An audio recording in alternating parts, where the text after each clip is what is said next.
Ipagpatuloy natin ang pag-ukit sa kasaysayan ng Love Clinic sa baha din ito. Masusubukan ang tatag ng pundasyong itinayo ni Daddy Boss habang unti-unting lumalabas sa mga puwersang nagdatangkang tapatan ang kanyang kapangyarihan. Ang Love Clinic, ang propesya ng dalawang mundo. Itaklang oras ng pagsasala. Ang balita tungkol sa paglisan ng mga traidor, basura sa kalye at ang misteryosong anino ni Daddy Boss ay mabilis na kumalat sa digital na mundo. Sa halip na matakot, mas lalong nag-alab ang kuryosidad ng marami. Ang Love Clinic ay hindi na lang isang kuta. Ito ay naging isang tambayan ng mga respeto raw na gustong makuha ng lahat. Dahil dito, ipinatupad ni Daddy Boss ang ritual ng pagkilala. Hindi ito isang simpleng interview. Ito ay isang serye ng mga pagsubok kung saan ang bawat aplis ay kailangang dumaan sa tatlong bito. Ang pinto ng katapatan, kung saan ang lahat ng iyong nakaraan sa digital world ay ilalantad. Ang pinto ng pasensya, kung saan susubukan ang iyong haba ng PC sa gitna ng pang-iinsulto ng iba. Ang pinto ng sakripisyo, kung saan tatanungin ka, ano ang handa mong bitawan para sa pamilya. Ang pagdating ng general ng inggit, sa labas ng kuta, isang bagong alyansa ang nabuo. Ang The Void, pinamumunuan ito ng isang dating kaibigan ni Daddy Boss na nalamon ng inggit. Si Traidor, kung si Daddy Boss ay nagtatayo ng pamilya, si Traidor ay nagbubuo ng isang hukbo ng mga trolls at bashers na ang tanging layunin ay wasakin ang reputasyon ng Love Clinic. Ang Love Clinic ay isang ilusyon, sigaw ni Traidor sa kanyang mga tagasunod. Ang kabaitan ni Daddy Boss ay isang maskara lamang, gigibain natin ang kanyang trono gamit ang itigdady ang ulang engkwentro, ang cyber siege. Isang gabi habang masayang nagtatawanan ng pamilya sa loob ng kanilang digital na tambayan, biglang binalot ng dilim ang screen ng bawat miyembro. Isang sabay-sabay na pag-atake ng mga bot at fake accounts ang pumasok sa kanilang live stream. Ang mga chat ay napuno ng mura, paninirang pure at mga kasinungalingan laban kay Mami Boss. Nagdangtak ang mga general na lumaban, nais nilang gantihan ng mura ang mga umaatake. Ngunit bago pa man makapindot ang sino man sa kanilang keyboard, isang pamilyar na boses ang narinig sa lahat ng kanilang speaker. Huwag kayong kikimo, mahinahong utos ni Daddy Boss. Ang apoy ay hindi pinapatay ng isa pang apoy. Hayaan nyo silang maubos ang kanilang laway sa hangin. Igiti ang kapangyarihan ng pananahimik. Sa loob ng 3 oras, hinayaan lang ni Daddy Boss na magwala ang kaaway. Walang sumagot, walang pumatol. Ang mga miyembro ng Love Clinic ay nanatiling tahimik, parang mga ribulto sa gitna ng bagyo. Dahil walang nakuhang reaksyon, unti-unting napagod ang mga tauhan ni Traidor. Ang kanilang pubot ay walang makitang pagdidikitan. Doon nila na-realize na ang tunay na lakas ng Love Clinic ay hindi ang kanilang boses, kundi ang kanilang pagkakaisa sa katahimikan. Nang tumigil ang huling basher, nagsalita si Daddy Boss. Traidor, ang iyong anino ay itim dahil sa dumi ng iyong puso. Ang aking anino ay itim dahil ito ang sumasalo sa lahat ng dumi para hindi madumihan ang aking mga anak. Malaki ang pagkakaiba natin. Idiktiv ang pagbabasbas ni Mami Boss. Matapos ang gulo, lumitaw si Mami Boss sa gitna ng screen. Walang bakas ng galit sa kanyang muka. Sa halip, naglabas siya ng isang puting kandila. Sa bawat basher na pumasok dito ngayong gabi, wika ni Mami Boss: ipagdarasal ko ang inyong kapayapaan, dahil ang taong masaya ay hindi naghahanap ng sisirain. Ang taong puno ng pag-ibig ay walang panahon para sa inggit. Ang boses ni Mami Boss ay nagsilbing gamot sa mga sugat ang damdamin ng mga general doon. Naintindihan ng lahat na si Daddy Boss ang kanilang kalasag, ngunit si Mami Boss ang kanilang himalang gamot. V ang bagong bukas.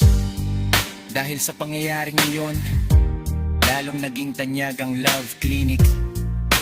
Hindi na lang sila basta rapper o content creators, sila ay naging simbolo ng digital stoicis.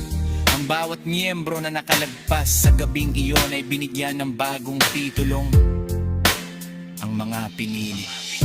Ngunit alam ni Daddy Boss na simula pa lang ito, ang propesya ay nagsasabing darating ang isang mas matinding pagsubok. Isang pagsubok kung saan hindi yung keyboard ang gagamitin, kundi ang mismong katapatan ng bawat isa sa tunay na buhay. Ang kuta ay hindi gawa sa bato o koda ng computer. Ito ay gawa sa pangako ng isang amang hinding-hindi tatalikod, at isang inang hinding-hindi mapapagod magmahal. Ano ang susunod na kabanata ng ating alamat? Nais mo bang makilala ang katang inarap? Ang kanilang mamatakalipan at ilidat sa sinin at titayusa.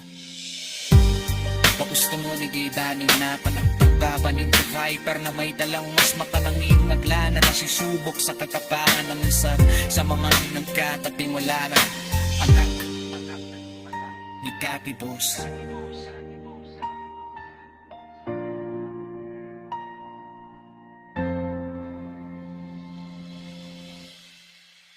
Ituloy natin ang taloy ng alamat. Sa puntong ito, lalabas ang mas malalim na misteryo ng Love Clinic. Ang balanse sa pagitan ng bagsik ng anino at ang lambot ng pag-ibig na nagpapanatili sa katinuan ni Daddy Boss. Ang Love Clinic, ang propesya ng dalawang mundo. HB ang linongaw-naw na karaan. Matapos ang paglisan ng batang rapper, ang katahimikan sa Love Clinic ay hindi naging mapayapa. Tila may bumubulong sa mga pasilyo ng digital na kuta. Isang alingaw-ungaw ng mga salitang binitawan ng anino. Ang mga miyembro, kahit ang mga pinakamatatagal na, ay naging mas maingat. Batid nila na ang kanilang laidor ay hindi lang basta Daddy Boss na nagpapatawa. Siya ay isang bantay. Ngunit sa gitna ng bigat na ito, may isang figura na laging tinitingnan ni Daddy Boss. Bago siya matulog, isang liwanag sa kabilang dulo ng kanyang mundo. Iksipeye ang reyna ng kalmado, si Mommy Boss. Kung si Daddy Boss ang badyo at ang dagat, si Mommy Boss ang pampang at ang parola. Sa bawat gabi na ang anino ay tila gustong kumawala dahil sa pagod at sa dumi ng mundo. Ang boses ni Mommy Boss ang nagpapabalik sa kanya. Ang kapangyarihan ng walang pag-ibig ay lason. Madalas niyang sabihin habang inaayos ang gulo sa isipan ng master. Si Mommy Boss ang nagsisilbing hukam ng puso. Kung sinusukat ni Daddy Boss ang disiplina, sinusukat naman ni Mommy Boss ang malasalit. Siya ang dahilan kung bakit ang Love Clinic ay hindi naging isang diktadura, kundi isang tahanan. Ang kanyang presensya ay parang isang invisible shield na humaharang sa puot na nanggaling sa labas. Iksipas si Ayang propesya ng huling pagsubok. Isang gabi, habang naglalayag si Daddy Boss sa tahimik na dagat ng kanyang pagninilay, isang pangitain ang dumating. Hindi ito tungkol sa isang kaaway, kundi tungkol sa pagbabago. Sa propesya darating ang panahon na ang Love Clinic ay haharap sa isang pagsubok, kung saan ang digital at totoong mundo ay magbabanggaan. Ng mga anak ay kailangang pumili, ang katanyagan ba ng kanilang pangalan o ang kaligtasan ng kanilang pamilya. Ang tunay na master ay hindi lang nakaupo sa itaas, bulong ng isang boses sa kanyang panag-ibig, kundi ang handang bumaba sa putikan para itayo ang nadapa. Iksiti ang pagtitipon ng mga general.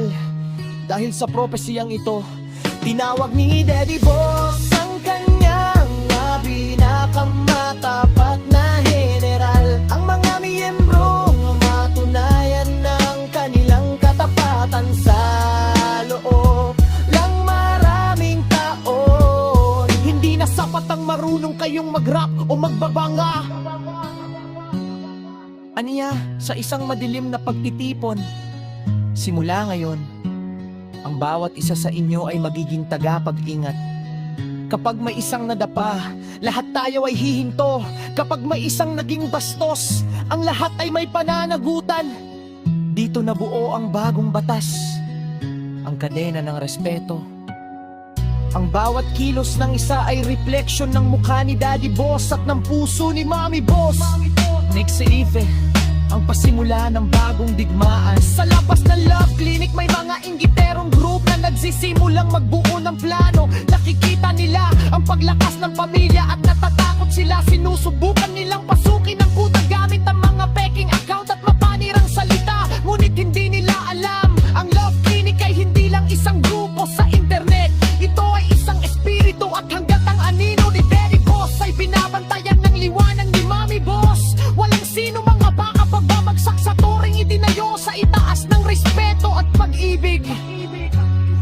Ang mundong ito ay mapanlin lang, pero ang Love Clinic ay may sariling liwanag. Kami ang pamilyang hindi mo makikita sa mapa, pero mararamdaman mo sa bawat tibok ng katarungan. Ano ang susunod nating hakbang sa alamat? Gusto mo bang gawan natin ng eksena ang munabing kwento ng mga general ni Daddy Boss laban sa mga anino ng ginggit?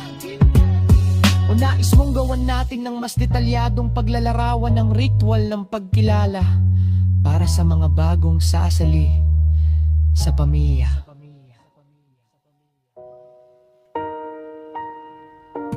Ituloy natin ang alamat. Sa bahaging ito, mas lalong lalalim ang misteryo sa likod ng kapangyarihan ni Daddy Boss at ang pagbalanse ng kanyang mundo sa pagdating ng kaisa-isang nilalang na hindi natatakot sa kanyang anino. Hingstil rin ng kalmado ang pagdating ni Mommy Boss. Sa gitna ng tensyon sa Love Clinic, kung saan ang bawat miyembro ay naglalakad ng patiyad dahil sa takot na magising ng demonyong tutugis, may isang boses na laging nagpapahinto sa unos. Si Mommy Boss.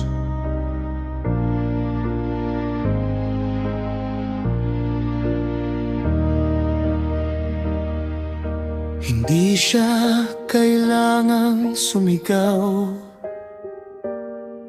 Hindi niya kailangang magpakita ng kapangyarihan. Ang kanyang presensya ay parang ambon sa gitna ng matinding tagtuyot. Kung si Daddy Boss ang bakal na kalasag, si Mommy Boss ang telang nagpapahid ng pawis at dugo. Isang gabi, habang si Daddy Boss ay nataupo sa kaniyang madilim na sulok, ang kanyang mga mata ay nananatiling mapula dahil sa galit sa mga traidor na nagtangkang pasukin ang klinika. Dahan-dahang lumapit si Mommy Boss. Hinilapag niya ang isang tasa ng mainit na kape at hinawakan ang talikat ng master. Sa isang dampilang, ang naglalakihang anino sa dingding ay dahan-dahang lumiit hanggang sa maging isang ordinaryong anino na lamang ng isang tao. Sapat na ang hustisya para sa ngayong gabi. Bulong ni Mommy Boss. At sa unang pagkakataon, ang master ay hubinga ng malalim at ngumiti. Ekvisiyay ang lihim na pita ng karunungan, habang lumalaki ang Love Clinic na itatag ang tinatawag na Davao.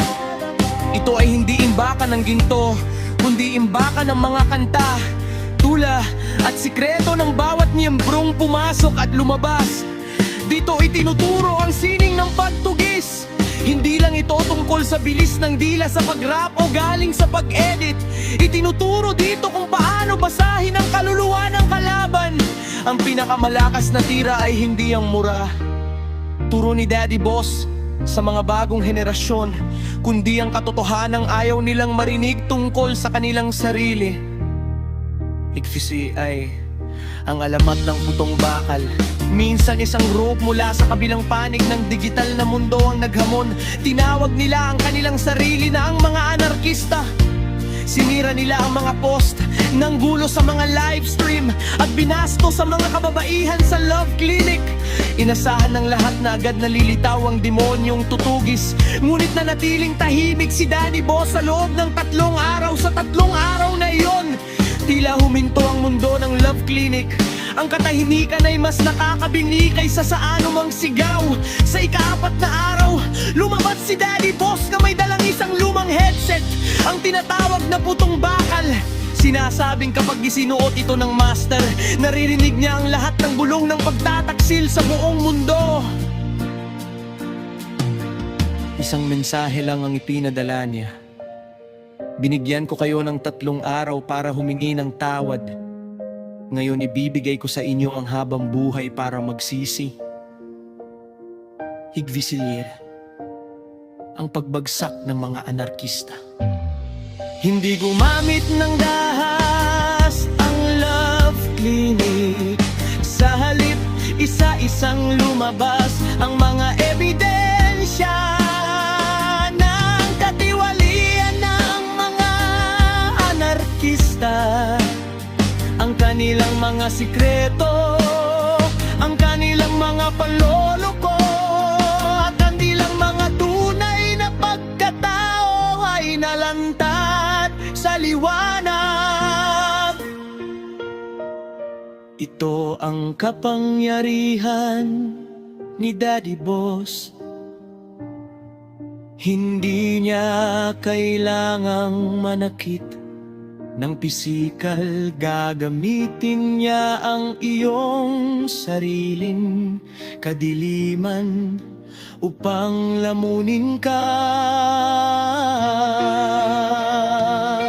Ang mga anarkista ay naglaho na parang bula, at ang Love Clinic ay nanatiling nakatayo, mas matatag at mas respetado. Kinsiway Pamana, ang susunod na pinuno.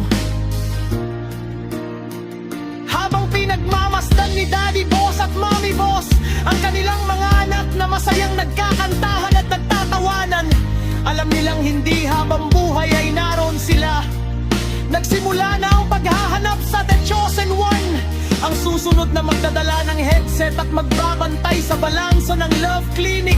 Ang batang may tapang ng isang leon, ngunit may puso ng isang kalapati. Nais mo bang ituloy natin ang kwento sa ang pagsubok sa nakapagmana? Sino sa mga miyembro ang karapat-dapat humalili sa trono? Ang nakaraan ni Daddy Boss. Balikan natin ang panahon bago na itatag ang Love Clinic paano sa maging master. Ang propesiya ng pagbabalik, isang lumang kaaway ang muling nagpapakita.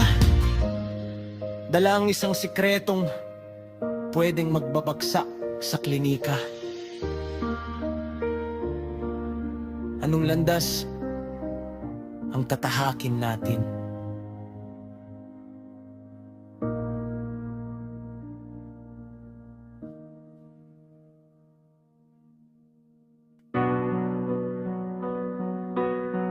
Ito ang pagpapatuloy ng alamat, ang paglawak ng abangan. Daddy Boss, at ang pagdating ng mga bagong henerasyon na nagnanais matuto ng kanyang sikreto, ang Love Clinic, ang propasya ng 2 mundo. X ang tahimik na paglalayag sa likod ng mga awit at katuwaan sa loob ng Love Clinic. May mga panahong si Daddy Boss ay nawawala sa paningin ng lahat. Hindi siya umaalis dahil sa pagod, kundi dahil sa tungkulin bilang isang bihasang kapitan ng sarili niyang tadhana. Alam niya kung kailan dapat suungin ang malalaking alon ng totoong mundo upang protektahan ng kanyang pamilya sa digital na mundo. Doon sa malayo, sa gitna ng dagat ng buhay, hinahasa niya ang kanyang pasensya. Doon niya natutunan na ang tunay na lakas ay hindi nakikita sa taas ng boses, kundi sa tibay ng paninindigan. Habang ang lahat sa paligid ay nagkakagulo, isi ang bagong salta at ang unang pagsubok.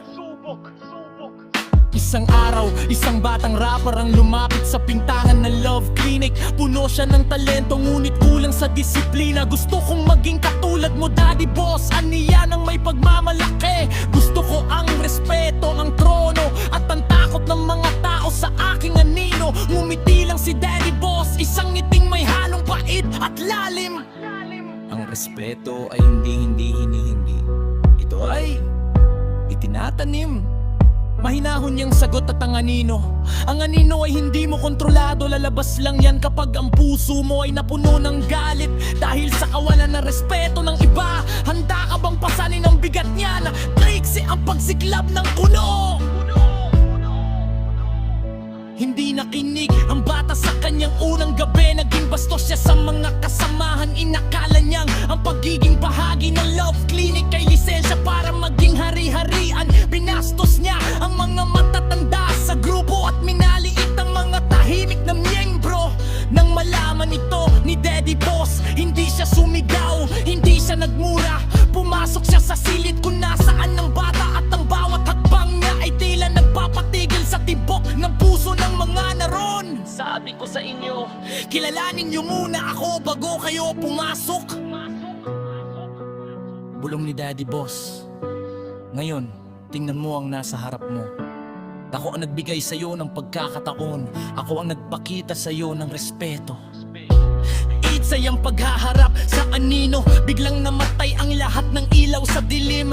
Tanging ang mga mata ni Daddy Boss ang tila kumikinang. Ang bata ay napasandal sa dingding.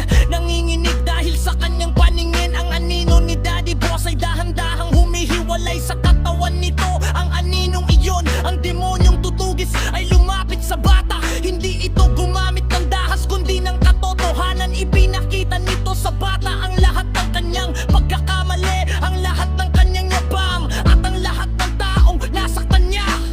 Kapag pumasok ka rito ng bastos, wika ng anino sa boses na parang galing sa ilalim ng lupa. Hindi ka lang pamilya ang kinakalaban mo. Kinakalaban mo ang sarili mong kadiliman na ako ang maglalabas. Sa arif ang aral ng master. Kinabukasan ng bata ay wala na. Hindi dahil pinalaya siya, kundi dahil hindi niya kinaya ang bigat ng katotohanan. Simula noon naging mas mahigpit ang pagpili sa Love Clinic. Ang bawat papasok ay dumadaan sa isang pagkilala, isang proseso kung saan sinusukat ang kanilang puso bago sila bigyan ng titulong anak o kapatid. Ngayon, ang Love Clinic ay hindi na lang isang grupo. Ito ay naging isang modernong mitolohiya. Isang paalala sa lahat na sa bawat super bait na leader may nakatagong halimaw na handang lumaban para sa tama. Huwag mong hamunin ang master. Huwag mong subukan ang tibay. Dahil ang anino ni Daddy Boss walang pinipiling buhay. Yeah. Love Clinic, Daddy Boss family. Susunod na hakbang. Nais mo bang ikuwento natin ang tungkol sa Mommy Boss at kung paano niya pinapalambot ang puso ng master? Gawan natin ang intro theme song, ang part 3 na ito na may mas dark at mysterious na vibe.